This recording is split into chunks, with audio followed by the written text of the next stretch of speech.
الحمد لله نحمده ونستعينه ونستغفره ونعوذ بالله من شرور أنفسنا وسيئات أعمالنا من يهده الله فلا مضل له ومن يضلل فلا هادي له وأشهد أن لا إله إلا الله وحده لا شريك له وأشهد أن محمدا عبده ورسوله أما بعد فإن أصدق الحديث كتاب الله تعالى وخير الهدي هدي محمد صلى الله عليه وسلم وشر الأمور محدثاتها وكل محدثة بدعة وكل بدعة ضلالة وكل ضلالة في النار أما بعد.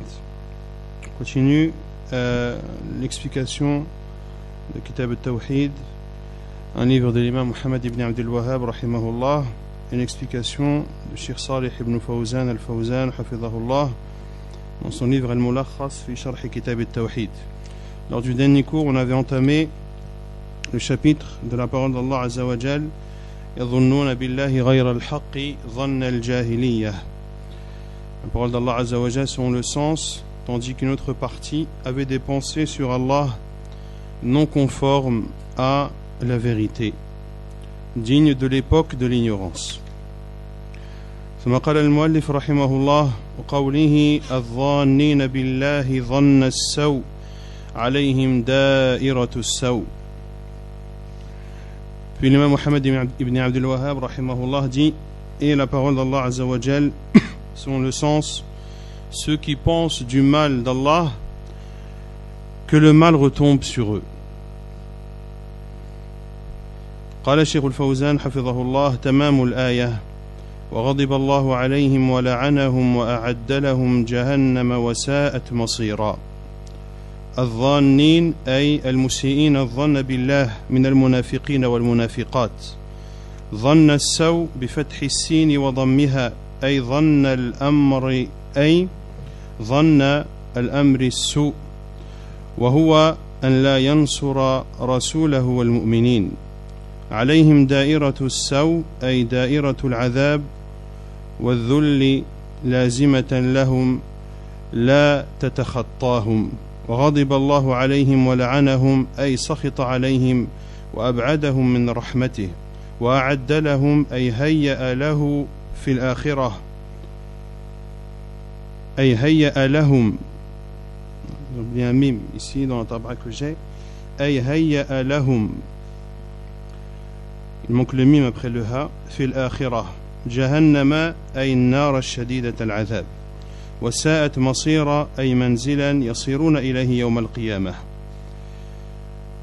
Dans cette parole d'Allah Azza wa Jal, en Surat al-Fath, الظانين بالله ظن السوء عليهم دائرة السوء. Ceux qui pensent du mal d'Allah, que le mal retombe sur eux. Cheikh al-Fawzan hafidhahullah cite la suite du verset où Allah Azza wa Jal dit selon le sens, et Allah est énervé contre eux et courroucé contre eux, il les maudit et leur a préparé un enfer, et quelle mauvaise destination. Dans la parole d'Allah Azza wa Jal, al-Dhanin, ceux qui pensent, c'est-à-dire ceux qui pensent du mal d'Allah Azza wa Jal, et ceux qui ont le mauvais soupçon à l'égard d'Allah Azza wa Jal parmi al-munafiqin ou al-munafiqat, parmi les hypocrites et les hypocrites hommes et femmes. Dhanna as-saw, ils avaient une mauvaise pensée à l'égard d'Allah Azza wa Jal. Et ici on peut dire dhanna as-saw ou dhanna as-su. Et quelle est cette mauvaise pensée qu'avaient les hypocrites? On l'a vu lors du dernier cours dans le verset similaire de Surat Ali Imran. Dans Surat Ali Imran, Allah Azza wa Jal a appelé cette mauvaise pensée dhanna al-jahiliya, la mauvaise pensée digne de l'époque de l'ignorance. Et dans Surat al-Fath, Allah Azza wa Jal l'a appelé dhanna as-saw ou dhanna as-su, la mauvaise pensée. Ici, cette mauvaise pensée est que Allah Azza wa Jal ne donnera pas victoire ou ne donne pas victoire à son prophète et aux croyants. Ceci dans quel contexte? Dans la bataille de Uhud. Dans la bataille de Uhud. On avait vu dans les cours de Sira, notamment de l'histoire des prophètes, de Cheikh Saadi également que les hypocrites ont commencé à apparaître quand à Médine? Après la bataille de Badr. Après la bataille de Badr. Lorsque le prophète sallallahu alayhi wa sallam est rentré victorieux, eh bien ceux de l'Aws et de l'Khazraj qui ne s'étaient pas encore convertis, certains se sont convertis virtuellement, ont montré un islam et se sont soumis à l'islam en apparence, mais ils cachaient en eux la mécréance. Et pour cela que de nombreux versets, ou les versets qui parlent des hypocrites, ont été révélés après la bataille de Badr, et notamment la bataille de Uhud est l'une des batailles qui a succédé la bataille de Badr. Et lorsque cette bataille s'est soldée au final par la défaite des musulmans, eh bien les hypocrites ont eu une mauvaise pensée à l'égard d'Allah Azza wa Jal, notamment que suite à cette défaite, que les musulmans n'allaient pas s'en remettre, et que après cette défaite ils ne connaîtraient plus de victoire. Alayhim da'iratu saw, que le mal retombe sur eux, c'est-à-dire que la bassesse et le châtiment les touchera et ne les loupera pas. La tatakhattahum. Et dans la suite du verset, Allah Azza wa Jal nous informe qu'il est courroucé contre eux et qu'il les maudit. Et la malédiction, c'est le fait d'éloigner, d'être éloigné de la miséricorde d'Allah subhanahu wa ta'ala.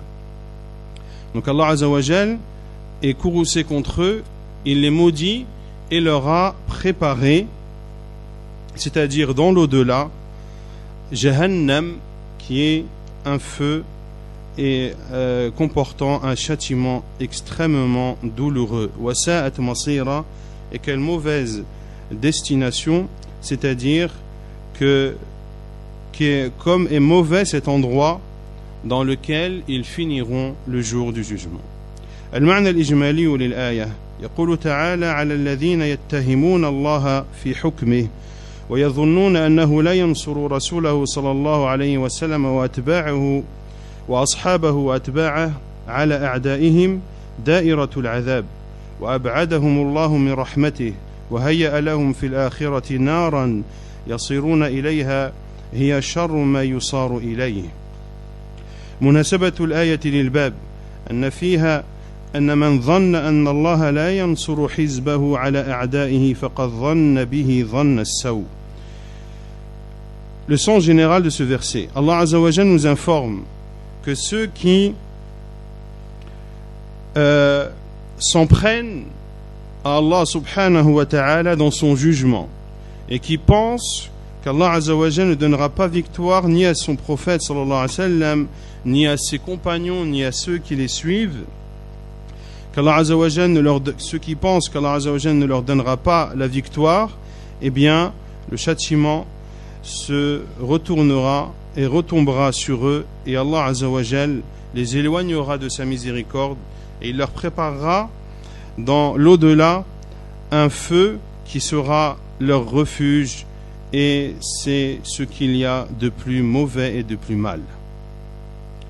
Le contexte de ce verset dans ce chapitre, il y a dans ce verset la preuve que celui qui pense qu'Allah subhanahu wa ta'ala ne donnera pas victoire à son parti, ne donnera pas victoire à son parti contre ses ennemis, eh bien, une personne qui aura une telle pensée aura eu un mauvais soupçon et une mauvaise pensée à l'égard d'Allah Azza wa Jal. ما يستفاد من الآية التحذير من سوء الظن بالله ووجوب حسن الظن به أن من ظن أن الله لا ينصر رسوله ودينه فقد ظن به ظن السوء وصف الله بأنه يغضب على أعدائه ويلعنهم بيان عاقبة الكفار والمنافقين. On retient de ce verset 4 choses. La première, la mise en garde contre le fait de penser du mal d'Allah subhanahu wa ta'ala et l'obligation d'avoir le bon soupçon et de penser du bien d'Allah Azza wa Jal. Deuxièmement, que celui qui pense qu'Allah Azza wa Jalla ne donnera pas victoire à son prophète et à sa religion a alors eu une mauvaise pensée. Troisièmement, le fait qu'Allah Azza wa Jalla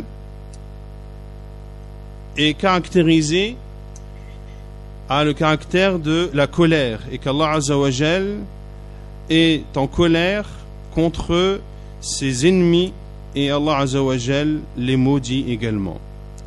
Et quatrièmement, on retient de ce verset la finalité et le devenir des mécréants et des hypocrites, à savoir que leur refuge et leur destination finale sera l'enfer والعياذ بالله. ثم قال المؤلف رحمه الله قال ابن القيم رحمه الله في الآية الأولى فسر هذا الظن بأنه سبحانه لا ينصر رسوله وأن أمره سيضمحل وأن ما أصابهم لم يكن بقدر الله وحكمته ففسر بإنكار الحكمة وإنكار القدر وإنكار أن يتم أمر رسوله وأن يظهره على الدين كله وهذا هو ظن السوء الذي ظنه المنافقون والمشركون في سورة الفتح وإنما كان هذا ظن السوء لأنه ظن غير ما لا يليق به سبحانه وما يليق بحكمته وحمده ووعده الصادق فمن ظن أنه يديل الباطل على الحق إدالة مستقرة يضمحل معها الحق أو أنكر أن يكون ما جرى بقضائه وقدره أو أنكر أن يكون قدره لحكمة بالغة يستحق عليها الحمد بل زعم أن ذلك لمشيئة مجردة فذلك ظن الذين كفروا فويل للذين كفروا من النار وأكثر الناس يظنون بالله ظن السوء فيما يختص بهم وفيما يفعله بغيرهم ولا يسلم من ذلك إلا من عرف الله وأسماءه وصفاته وموجب حكمته وحمده ووعده الصادق فليعتني اللبيب الناصح لنفسه بهذا وليتب إلى الله ويستغفره من ظنه بربه ظن السوء ولو فتشت من فتشت لرأيت عنده تعنتا على القدر وملامة له وأنه كان ينبغي أن يكون كذا وكذا فمستقل ومستكثر وفتش نفسك هل أنت سالم فإن تنجو منها تنجو من ذي عظيمة وإلا فإني لا إخالك ناجيا. Puis l'imam Muhammad ibn Abd al-Wahhab rahimahullah cite la parole de l'imam Ibn al-Qayyim rahimahullah qu'il tire de son livre Zad al-Ma'ad fi hadi khayr al-ibad, notamment après qu'il ait cité rahimahullah la bataille de Uhud. L'imam Ibn al-Qayyim rahimahullah dit, en expliquant le premier verset fil ayati al-ula, donc le premier verset qui est le verset de sourate qu'a cité l'imam Muhammad ibn Abd al-Wahhab, c'est le verset de sourate Al-Imran, que le mauvais soupçon et la mauvaise pensée a été expliqué, à savoir qu'Allah Azza wa Jalla ne donnerait pas victoire à son prophète sallallahu alayhi wa sallam, et que la situation du prophète sallallahu alayhi wa sallam était vouée à disparaître, et que ce qui a touché les musulmans, notamment lors de la bataille de Badr, lors de la bataille de Uhud, n'a pas eu lieu par la prédestination d'Allah Azza wa Jal, ni par sa sagesse.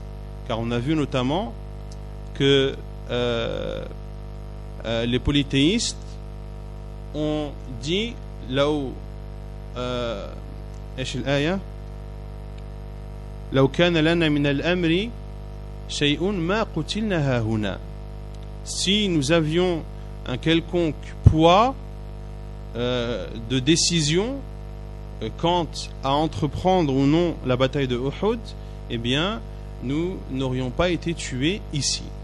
Et les savants ont déduit, et ça on l'a vu précédemment, que à travers cela les hypocrites ont nié la prédestination d'Allah subhanahu wa ta'ala, et que ce qui est arrivé dans la bataille de Uhud est une chose qu'Allah Azza wa Jal avait prédestinée, qu'Allah Azza wa Jal avait décrétée, et que c'est une chose qui devait avoir lieu indéniablement, et que ceux qui ont perdu la vie dans la bataille de Uhud devaient perdre la vie à ce moment-là et que personne ne peut échapper à la mort et que si Allah Azza wa Jal écrit la mort et décrète la mort de quelqu'un dans un endroit et un moment bien déterminé, eh bien cette personne ne peut échapper à ce qu'Allah Azza wa Jal lui a prédestiné. Donc le fait que les hypocrites aient dit cela revient à avoir nié la prédestination et le décret d'Allah subhanahu wa ta'ala. Donc ceci est une des explications de cette mauvaise pensée que les hypocrites ont eue à l'égard d'Allah Azza wa Jal. Et cela a été également expliqué comme étant le fait de nier la sagesse d'Allah Azza wa Jal, qu'il n'y a pas de sagesse derrière cette défaite que les musulmans ont subie lors de la bataille de Uhud. Et également, cela a été expliqué comme étant le fait que la mauvaise pensée est que Allah Azza wa Jal ne permettrait pas à son prophète sallallahu alayhi wa sallam de poursuivre son message et d'avoir le dessus sur ses ennemis et qu'Allah Azza wa Jal finalement ne donnerait pas la suprématie à sa religion. Et tout ceci est la mauvaise pensée qu'ont eu les hypocrites et les polythéistes, comme cela est cité dans Surat Al-Fath également.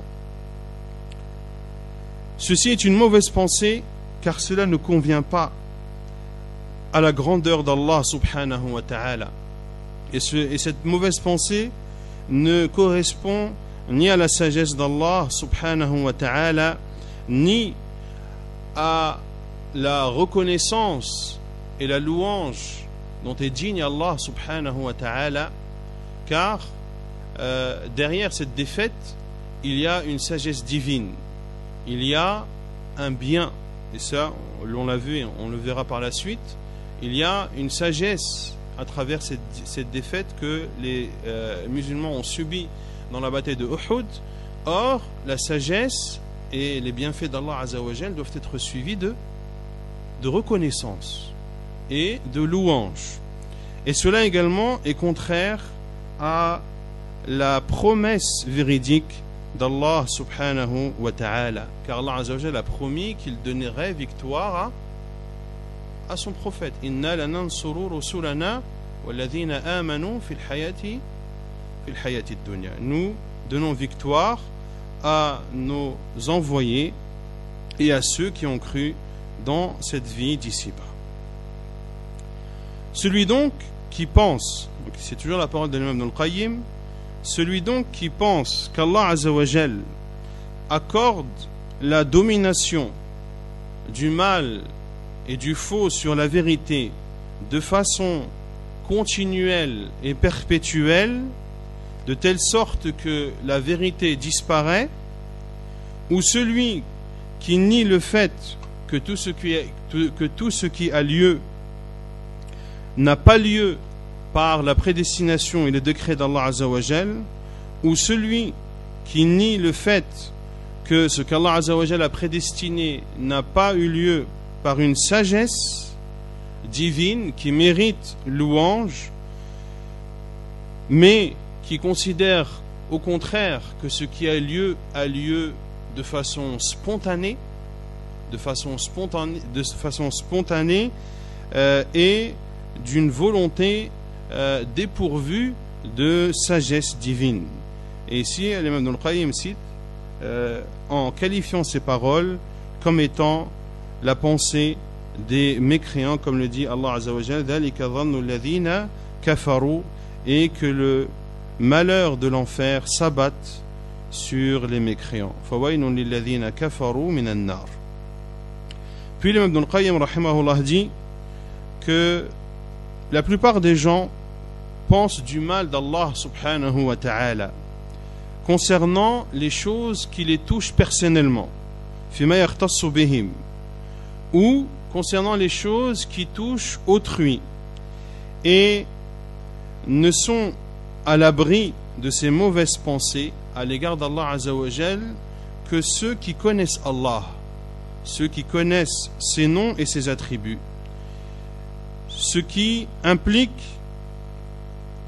que ce que subit la personne, ou que ce que subisse autrui, le subissent par une sagesse et que cela doit faire en sorte que les personnes soient reconnaissantes envers Allah Azza wa Jal et que cela est en totale concordance avec la promesse véridique d'Allah Azza wa Jal. Puis l'imam Ibn al-Qayyim dit que toute personne intelligente accorde donc de l'importance à cela et que celui qui pense du mal de son Seigneur se doit de se repentir à lui Azza wa Jal et de lui demander le pardon. Puis il dit rahimahullah, quelle que soit la personne, quelle que soit la personne dont tu inspectes les agissements, eh bien tu remarqueras que cette personne s'obstine face au destin et blâme le destin en se plaignant que les choses auraient dû se passer de telle et telle façon. Et cela, on l'a vu dans la parole de ce qui est rapporté dans l'expression si. Et que cette obstination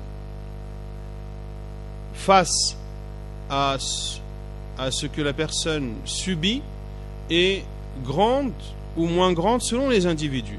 Certains vont mal prendre les choses qui les touchent, d'autres vont mieux le prendre.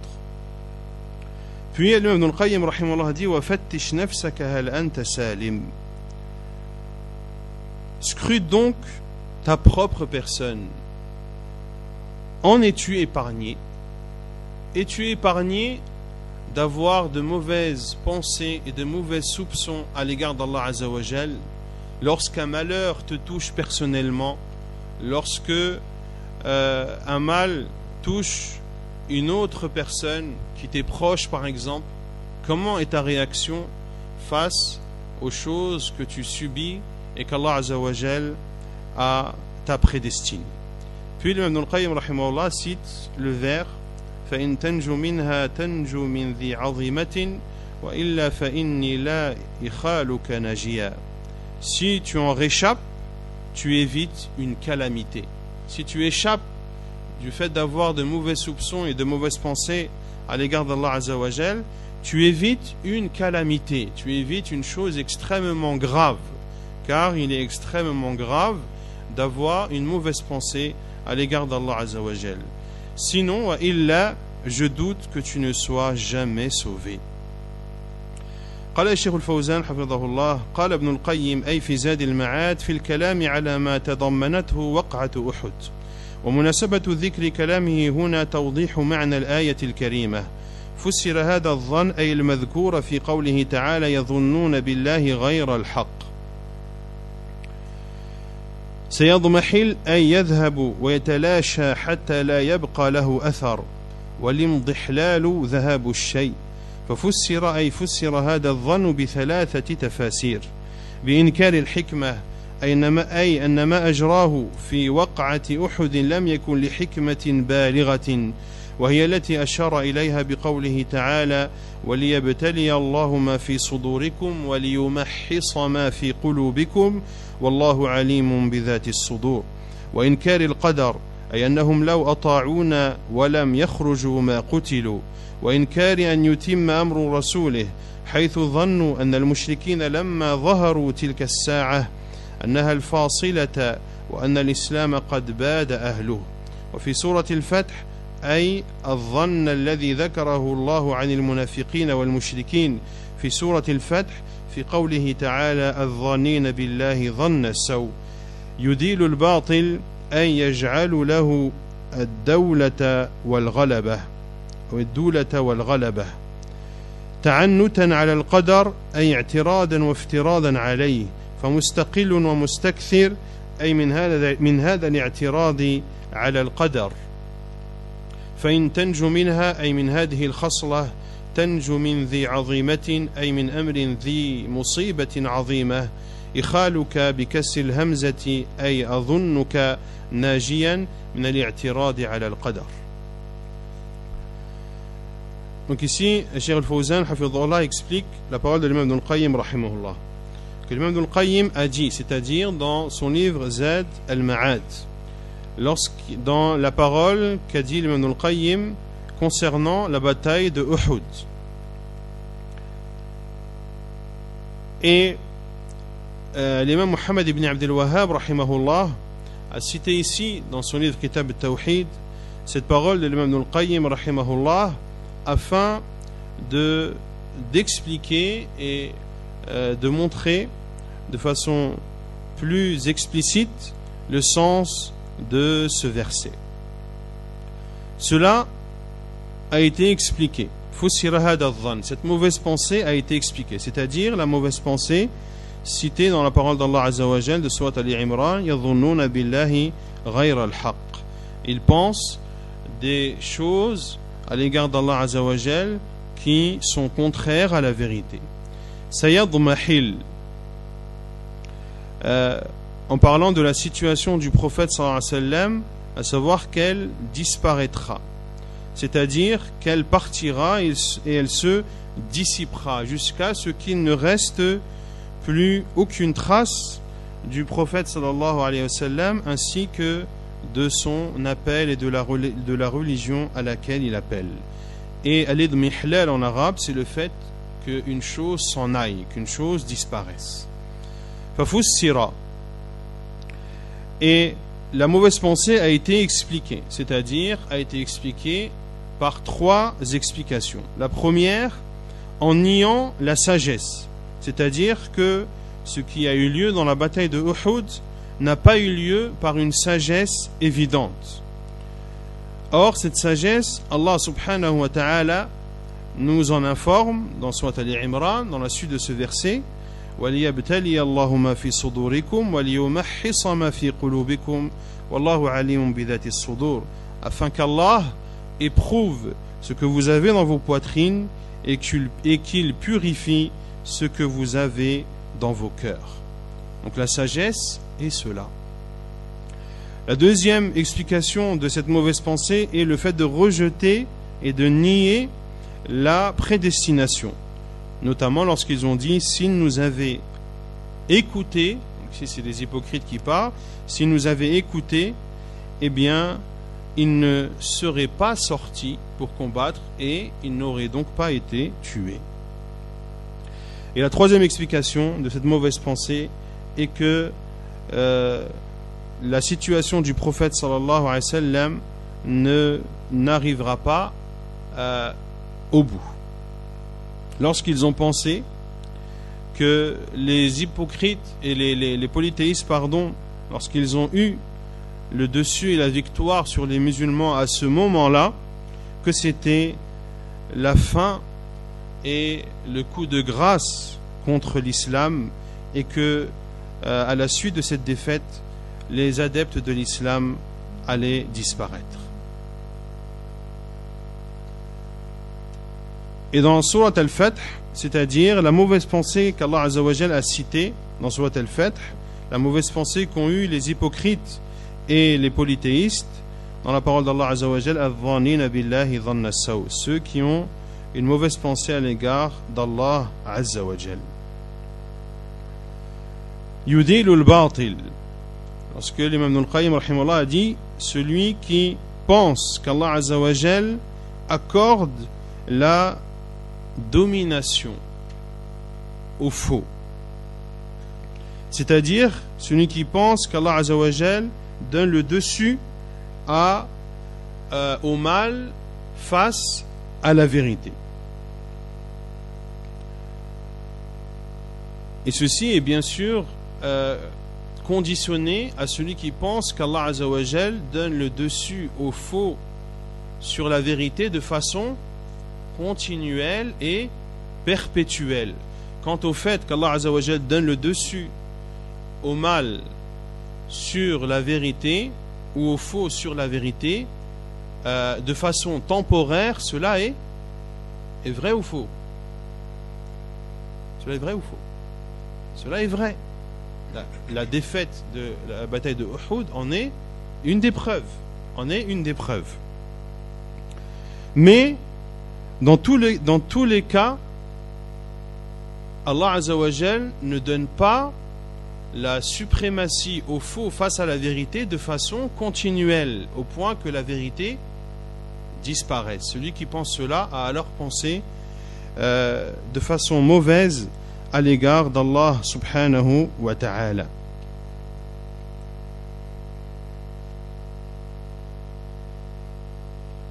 Et également, ceci est une parenthèse, que Cheikh Al-Fawzan hafidhahullah donne dans son autre explication de Kitab al-Tawhid, notamment I'anatul Mustafid. Il dit, et cela également explique le fait que les croyants, qu'Allah Azza wa Jal les rétribue alors qu'il les aime. Est-ce qu'Allah Azza wa Jal aime les croyants? Oui ou non? Oui. Est-ce qu'Allah Azza wa Jal peut rétribuer un croyant? Quand on dit rétribuer, c'est-à-dire faire en sorte que ce croyant subisse les conséquences d'une de ses désobéissances. Et la conséquence est mauvaise. Il subit les conséquences de son péché à travers une épreuve qu'Allah Azza wa Jal lui inflige, alors qu'Allah Azza wa Jal l'aime. Et vice versa, Cheikh Al-Fawzan dit que l'on constate que les non-musulmans, les mécréants, malgré leur mécréance, certains malgré leur mécréance, eh bien, sont dans l'aisance. Et par exemple, les pays européens vivent dans la modernité. Le climat est un climat qui est bon. Il pleut souvent, il y a de la verdure, il y a des fruits et des légumes, il y a de nombreux bienfaits dont ils jouissent. Et ceci est un istidraj de la part d'Allah subhanahu wa ta'ala. Allah Azza wa Jal les laisse profiter, et plus ils profitent, plus ils sont ingrats, et plus ils sombrent dans leur mécréance, et plus leur châtiment sera dur le jour du jugement. Et malheureusement, certains musulmans se plaignent en disant: pourquoi dans les pays musulmans ce sont des pays pauvres, des pays où il fait souvent chaud, où les agriculteurs se plaignent de la sécheresse, etc., etc., alors que dans les pays de l'Occident, eh bien, ils n'ont pas ce problème de sécheresse, ils ont toujours les fruits et les légumes en abondance, etc. Et cela amène ces certains musulmans à penser du mal d'Allah Azza wa Jal, et à penser qu'Allah Azza wa Jal favorise des mécréants malgré leur mécréance, et qu'il défavorise des croyants malgré leur croyance. Et ceci est une mauvaise pensée d'Allah Azza wa Jal. Et les savants disent qu'Allah Azza wa Jal donne la dunya à ceux qu'il aime et à ceux qu'il n'aime pas. Quant à leur religion, Allah Azza wa Jal ne l'accorde qu'à ceux qu'il aime. Donc le fait qu'Allah Azza wa Jal élargisse à certains non-musulmans dans cette vie d'ici-bas, afin qu'ils jouissent de tout ce qu'ils souhaitent et de tout ce qu'ils désirent, cela n'est pas une marque de vérité, cela n'est pas une marque et n'est pas une preuve qu'ils sont dans le vrai et qu'ils sont récompensés par la situation dans laquelle ils sont au contraire. Allah Azza wa Jalla dit: وَلَا يَحْسَبَنَّ الَّذِينَ كَفَرُوا أَنَّمَا نُمْلِي لَهُمْ خَيْرٌ لأنفسهم إنما نملي لهم ليزدادوا إثما.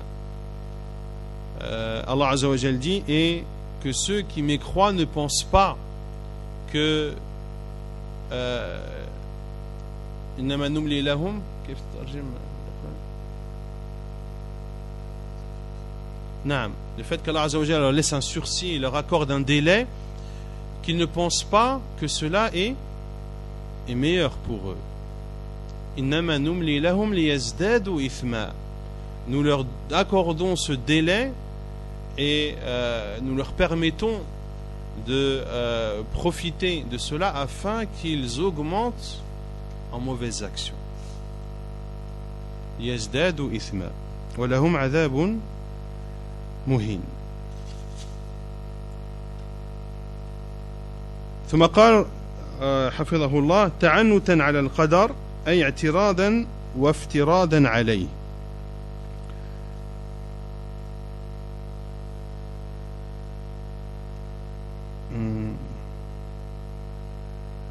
Lorsqu'il parle, lorsque l'imam Ibn al-Qayyim rahimahullah parle que lorsque tu inspectes l'état et la situation et les agissements de personnes, eh bien tu remarqueras qu'elles font preuve, que ces personnes font preuve d'obstination face au destin et le blâme, c'est-à-dire qu'ils contredisent et montrent leur désaccord face au décret d'Allah subhanahu wa ta'ala. فَمُسْتَقِلٌ وَمُسْتَكْثِرٌ.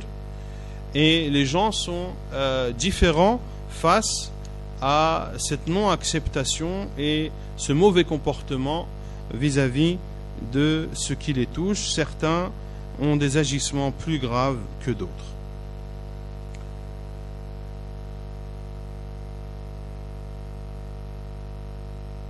Et dans la parole de l'imam Ibn al-Qayyim, ici c'est une parenthèse de Cheikh al-Fawzan dans son autre explication de Kitab al-Tawhid, dans la parole de l'imam Ibn al-Qayyim rahimahullah, scrute donc ta personne, en es-tu épargné? Il dit hafidahullah que dans cette parole de l'imam Ibn al-Qayyim rahimahullah, on en déduit que la personne ne doit pas se vanter, que la personne ne doit jamais se vanter. Fala tuzakku anfusakum. Ne vantez pas vos personnes. Qu'est-ce que vanter? C'est-à-dire ne penser que du bien de soi, penser que l'on est meilleur, être dupé par sa personne en pensant que l'on est complet, que l'on fait partie des personnes pieuses, des personnes vertueuses, des personnes qui sont proches d'Allah subhanahu wa ta'ala. Au contraire, l'être humain doit sans cesse penser qu'il est manquant vis-à-vis des droits d'Allah azza wa jal, et que quels que soient les efforts qu'il produit, eh bien il sera toujours manquant vis-à-vis des commandements d'Allah subhanahu wa ta'ala et de ses interdits. Et la tazkiya est de deux sortes. Il y a celle qui est interdite, le fait de penser du bien de soi et de se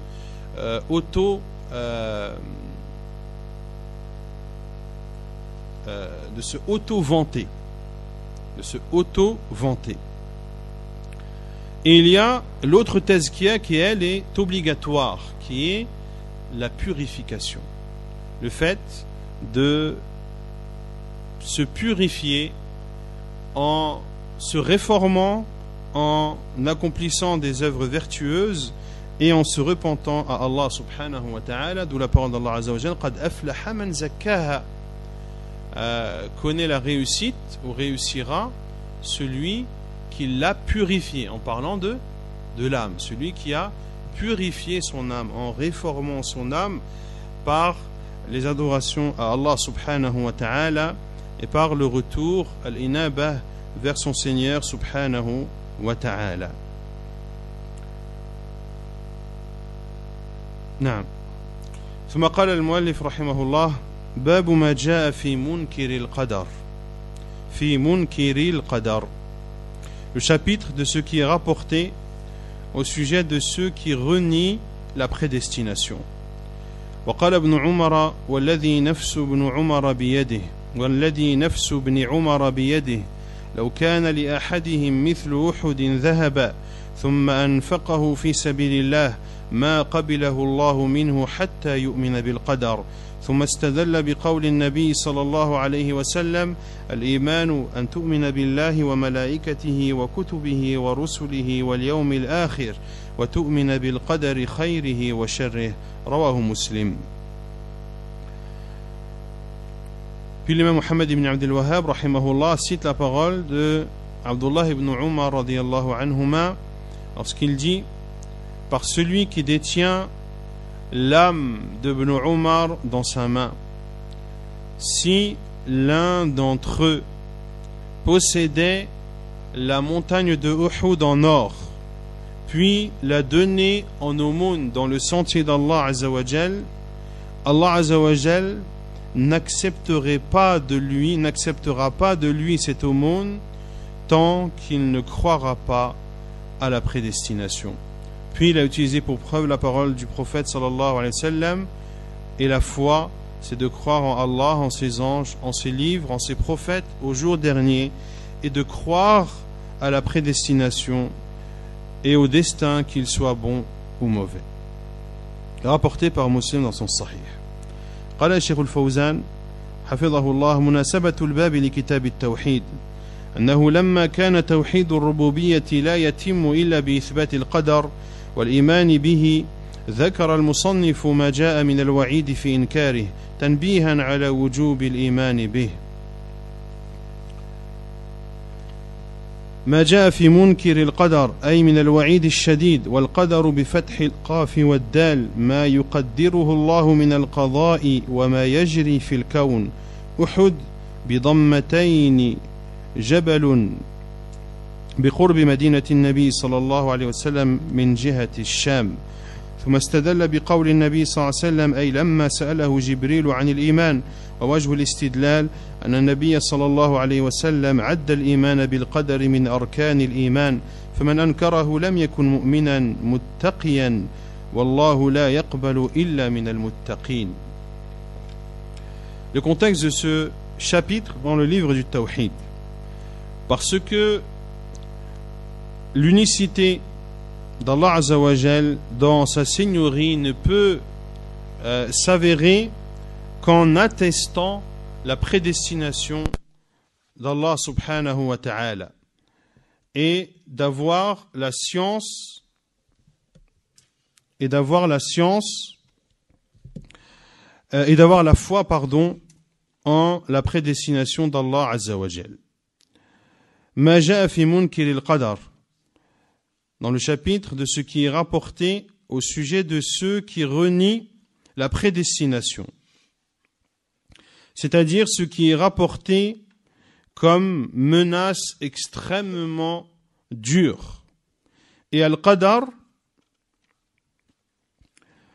c'est ce qu'Allah subhanahu wa ta'ala prédestine comme décret et comme choses qui ont lieu dans cet univers. Uhud, qui est une montagne située à proximité de Médine, notamment en direction du Sham. Puis,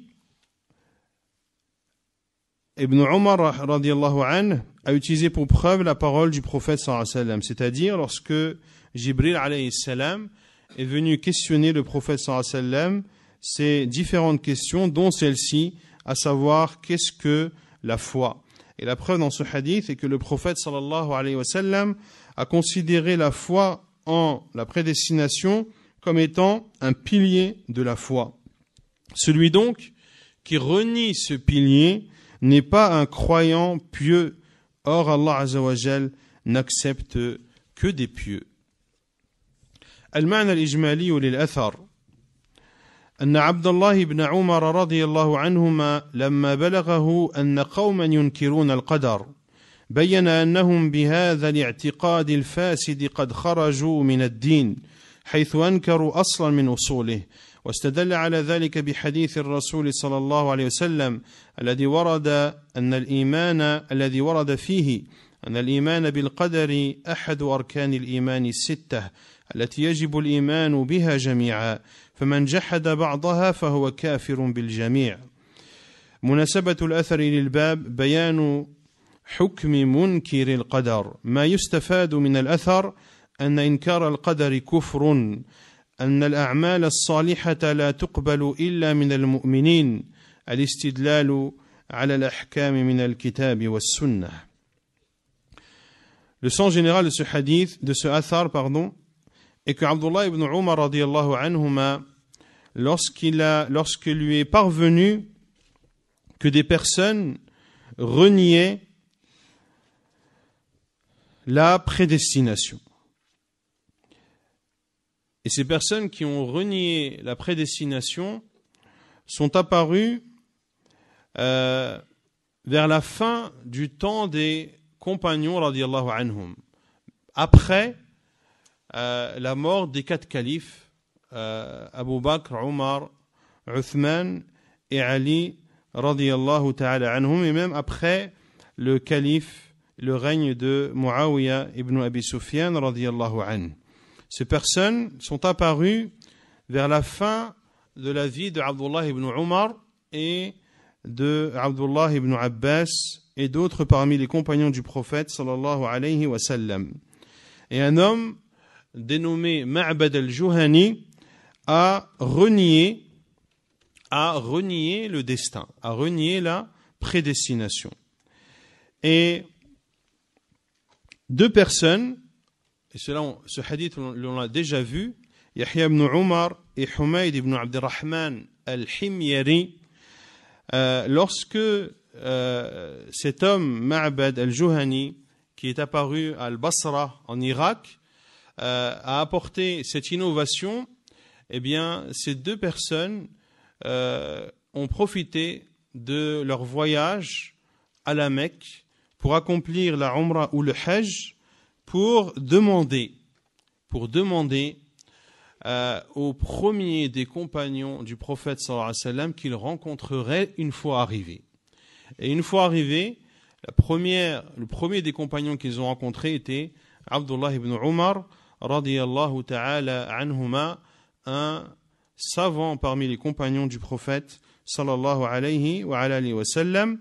Et c'est lorsque Yahya ibn Umar et Humayd ibn Abdurrahman al-Himyari ont expliqué que des personnes à Al-Basra ont renié la prédestination, c'est là où Abdullah ibn Umar radiyallahu anhu a dit ces paroles. Donc lorsque l'information est parvenue à Abdullah ibn Umar que des personnes reniaient la prédestination, il leur a montré que c'est une croyance erronée et que avoir une croyance comme celle-ci fait sortir de l'islam, car ils ont renié un de ses piliers. Et il a utilisé pour preuve le hadith du prophète sallallahu alayhi wa sallam, dans lequel est rapporté que la foi en la prédestination est un des 6 piliers de la foi, qu'il est obligatoire de croire en l'ensemble des piliers de la foi, et que celui qui mécroit en l'un des piliers de la foi a mécru en l'ensemble des piliers. De même que celui qui mécroit en l'un des prophètes et envoyés d'Allah Azza wa Jal a mécru en l'ensemble des prophètes. Le contexte de ce athar dans le chapitre. Il y a dans ce athar l'explication du jugement de celui qui renie la prédestination. Et son jugement est la mécréance et qu'il sort de l'islam. Ce que l'on retient de ce athar, premièrement, que le fait de renier la prédestination est de la mécréance. Deuxièmement, que les bonnes actions ne sont acceptées que des croyants. Et troisièmement, le fait d'utiliser pour preuve les jugements, d'utiliser comme preuve concernant les jugements le livre d'Allah et la sunna du prophète sallallahu alayhi wa sallam. Car Abdullah ibn Umar, après avoir émis son jugement et après avoir répondu à la question de ces 2 hommes, a utilisé pour preuve le hadith du prophète sallallahu alayhi wa sallam, le hadith de Jibril.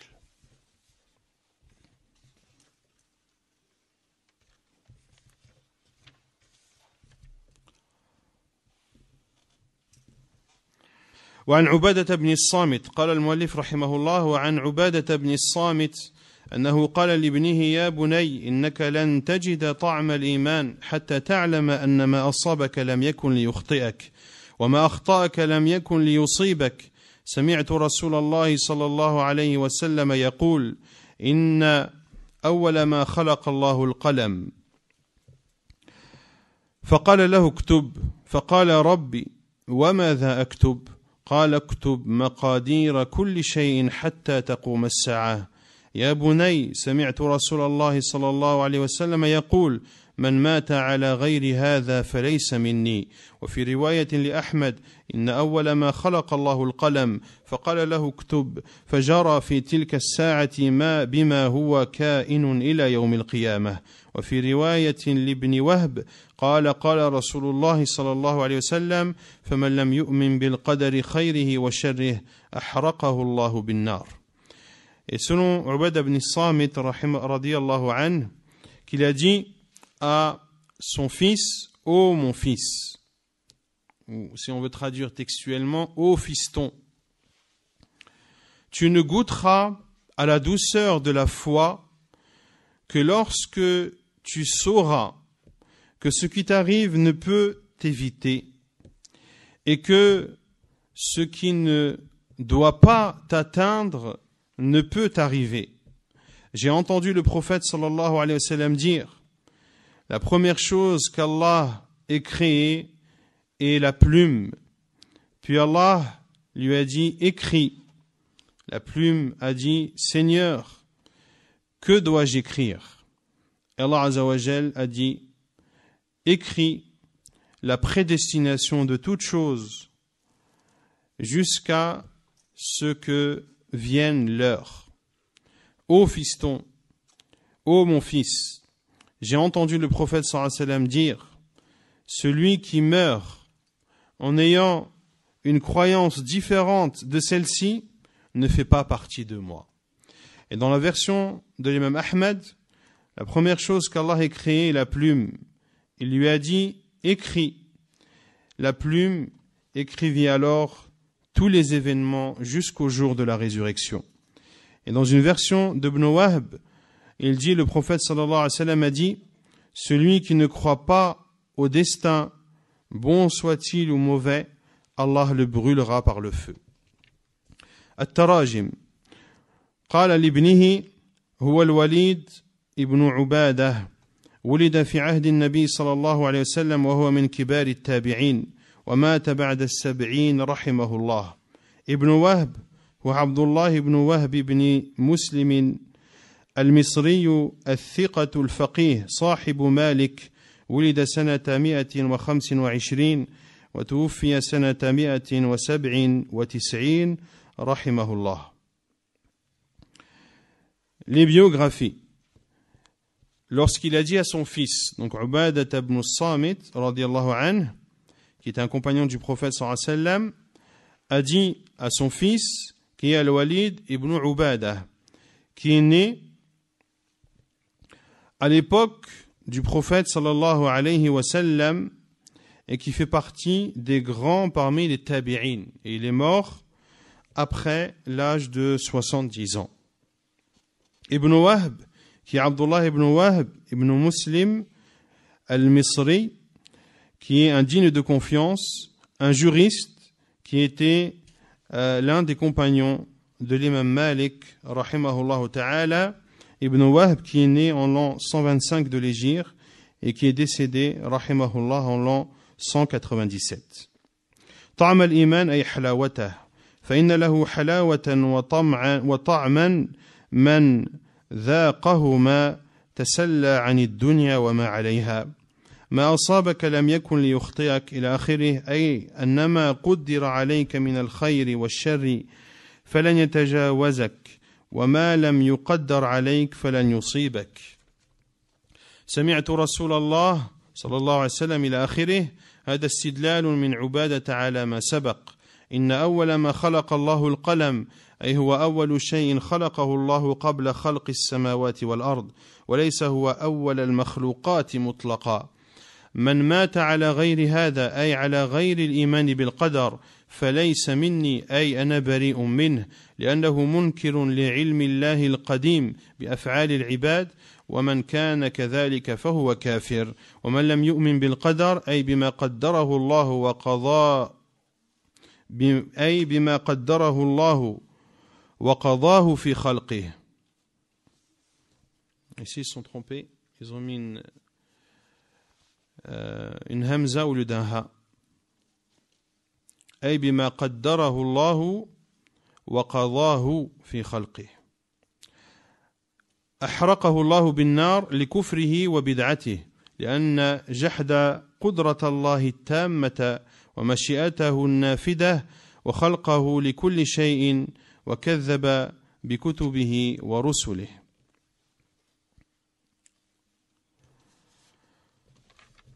Puis il dit, hafidhahullah ta'ala, en expliquant les différents termes de ce athar. Le goût ou la douceur de la foi.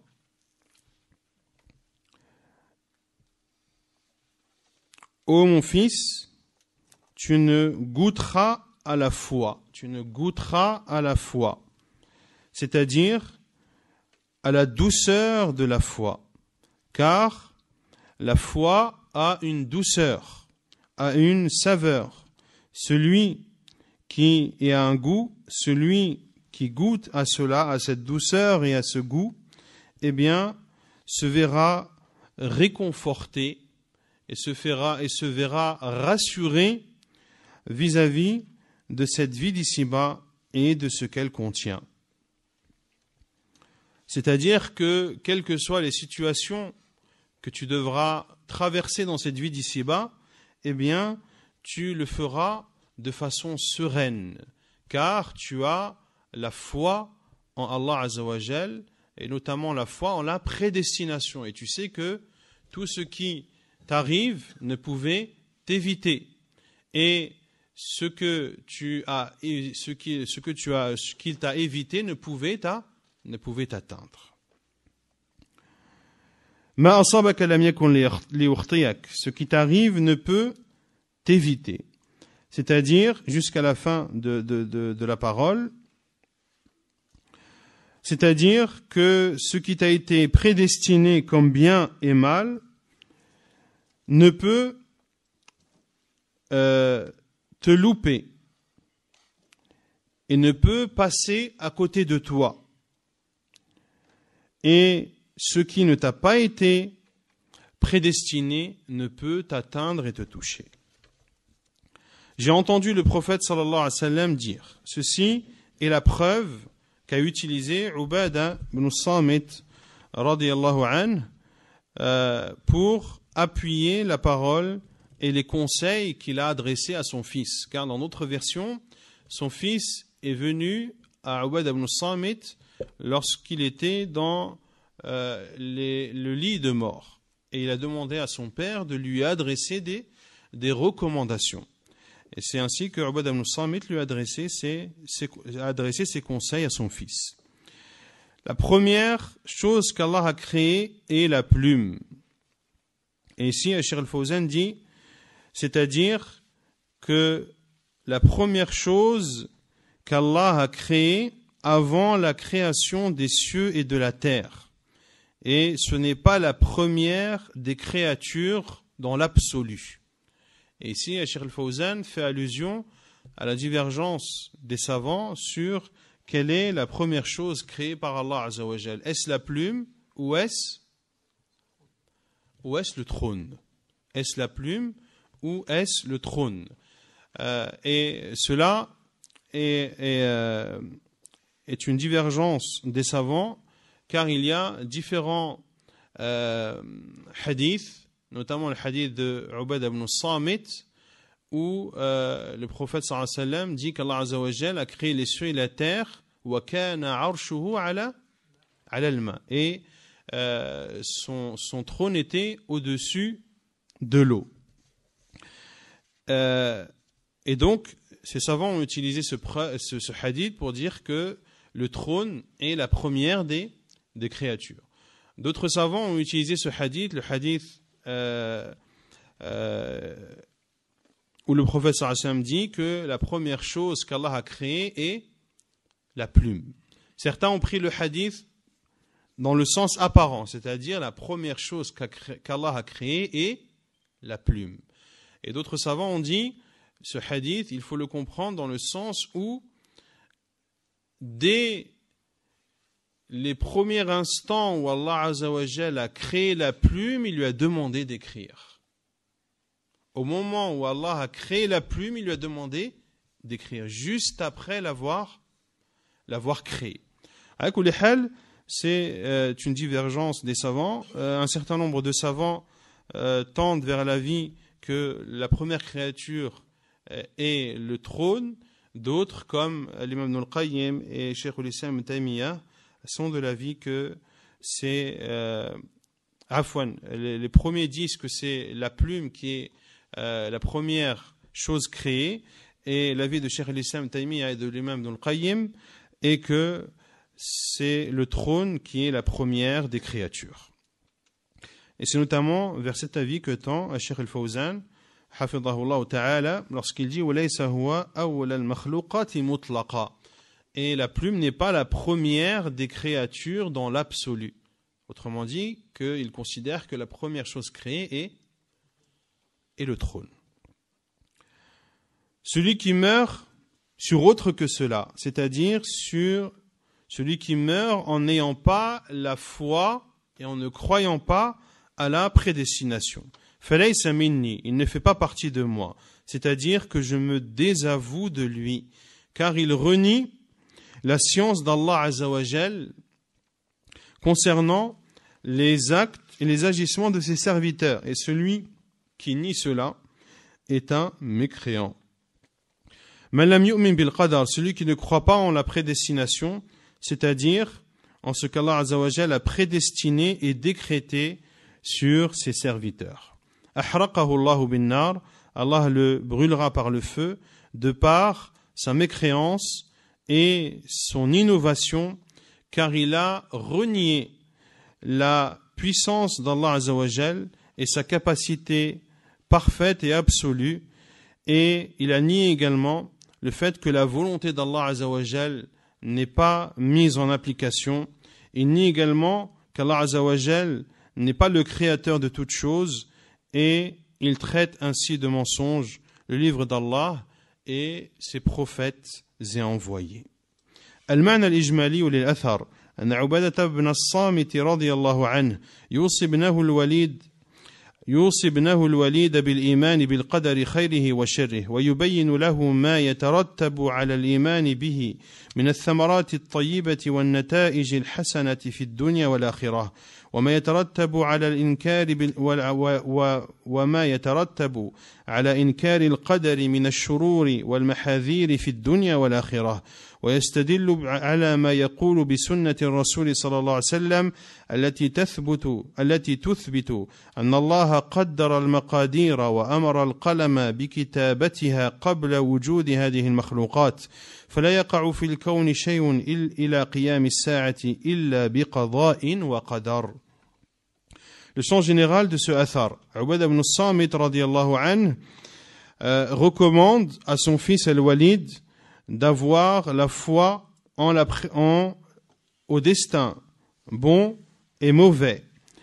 Et il lui a expliqué, il lui a montré ce qui découle de la foi en la prédestination comme bonne conséquence ou comme bonne implication, et les fruits qu'apporte cette croyance dans cette vie d'ici-bas et dans l'au-delà.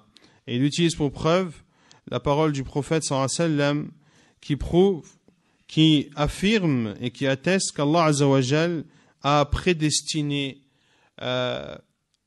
auparavant et a décrété et a ordonné à la plume de d'écrire toute chose et tout ce qui advient dans l'univers avant même la création des créatures, et que rien n'a lieu dans cet univers, et ce jusqu'au jour dernier, rien n'a lieu sans décret et prédestination d'Allah Azza wa Jal. مناسبة الأثر للباب أن فيه وجوب الإيمان بالقدر والتحذير من إنكاره والكفر به وبيان الوعيد المترتب على ذلك. Le contexte de ce athar dans ce chapitre, il y a dans ce athar l'obligation de croire en la prédestination, la mise en garde contre le fait de le renier et de ne pas y croire, et l'explication de ce qui découle comme menace et l'explication de la menace qui pèse sur celui qui ne croit pas en la prédestination. ما يستفاد من الأثر أولا وجوب الإيمان بالقدر ثانيا الوعيد الشديد المترتب على إنكار القدر ثالثا إثبات القلم وكتابة المقادير الماضية والمستقبلة به إلى قيام الساعة. On retient de ce athar trois choses: l'obligation de croire en la prédestination, deuxièmement, la menace dure qui pèse et qui découle de celui qui renie la prédestination, troisièmement, le fait d'attester de la plume et que l'ensemble des décrets passés et futurs sont écrits et enregistrés, et ceci, tous les faits passés et futurs qui ont lieu, et ce jusqu'au jour dernier. ونكتفي بهذا القدر.